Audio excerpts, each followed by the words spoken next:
The Guggenheim Museum recently underwent a 3-year renovation, and judging from what I can see, it's a work of art in itself. Come join me on this magnificent tour as we help celebrate the 50th anniversary of the Guggenheim Museum.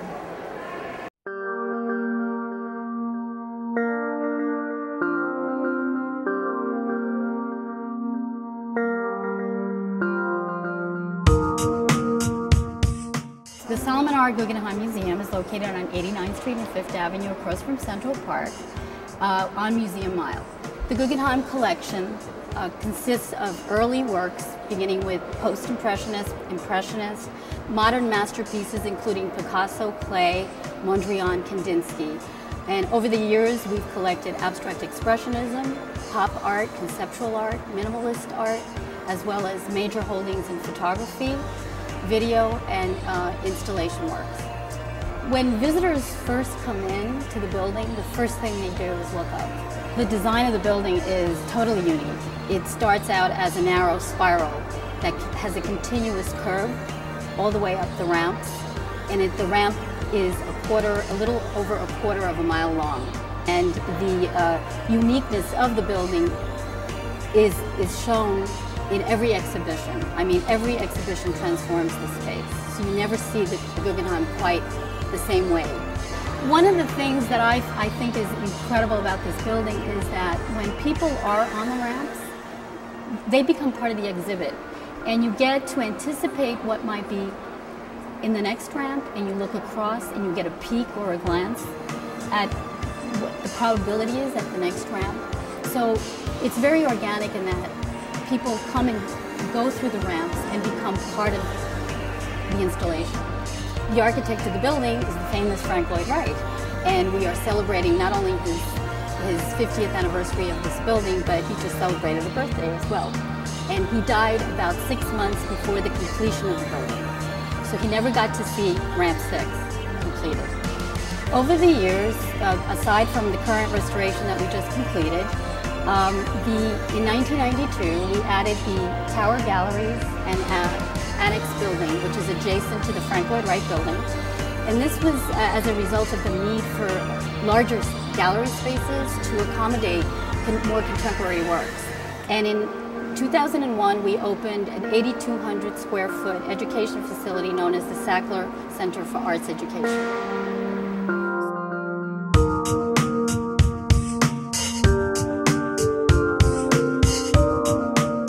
The children who work with us in the Learning Through Art program learn about making art, and they learn about looking at art. And they learn about art as a way of thinking and expressing ideas about the world.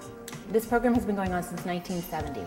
We have a project on view by second grade students who are working at PS 115 in Manhattan.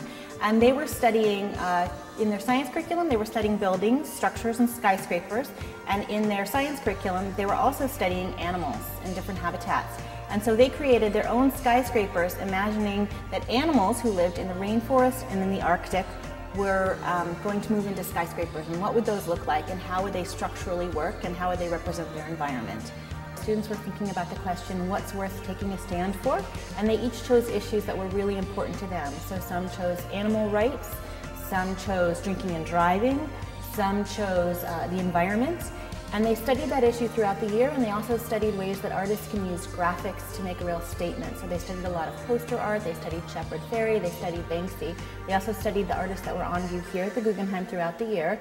And then they made their own posters to really convince people about their ideas. This program works with schools year in and year out. So each year we design our projects based on the teachers' interests and needs and the students' interests and needs. If any schools, New York City public elementary schools, are interested in working with us, they can go to our website, the Guggenheim's website, and there's a link to Learning Through Art at Guggenheim.org, which is our email, and they can let us know that they're interested. We also oversee family programs.